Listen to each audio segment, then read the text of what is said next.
Hello YouTube, it's me again. I have some of this stuff. I bought this stuff a long time ago, quite a while ago actually. I was doing something, trying to remove rust, and well, watching YouTube videos, and I see a whole bunch of videos online, and one of the guys here in Canada, I found out later, Hand Tool Rescue, his channel, also on his Facebook page. It's pretty cool. Guy does awesome videos. So shout out to Hand Tool Rescue, awesome videos. And so I bought a little can. I don't need 50 gallons of it, but see, here's my problem. It's so cold in here that I'm not really sure it's gonna work. See, one of the things about Evaporust is makes really good popsicles. So note to self, I gotta wait till it gets warmer in here before I can Evaporust anything. Stuff works great. It's a new fresh batch. I was gonna toss some stuff in Evaporust. I'm probably gonna bring.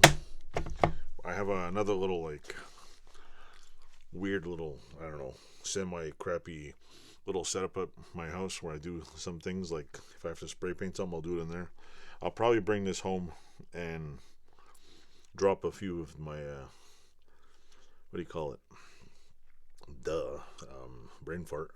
A few of the Wilton Vice parts I'm working on. Drop them in there and Evaporust them at my house. Problem is, I don't feel like carrying the entire freaking Wilton Vice over there. Evaporust it over there. Well, then I probably should, because then I can zinc oxide prime it over there too. But I don't know, it's a pain in my ass. So I'm thinking I might just, I don't know.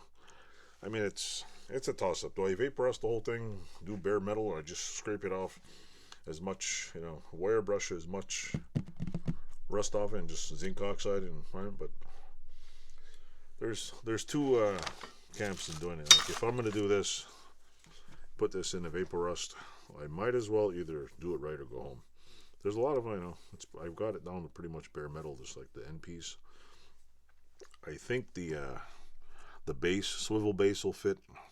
The nuts, I could probably get the key in here. What I probably do maybe next week when I go to Border, I will see how much another gallon is, and I'll take this bucket, which fits in a 5-gallon pail. I'll pour all this into the 5-gallon pail, and I'll drill about 5,000 holes in here and turn this into the little basket. So that's my idea thinking right now. I'm not going to bring it over right now because it's just totally pointless. So anyway, that's my little Evapor rant, I guess you could say. Thanks for watching, and I hope people like my channel.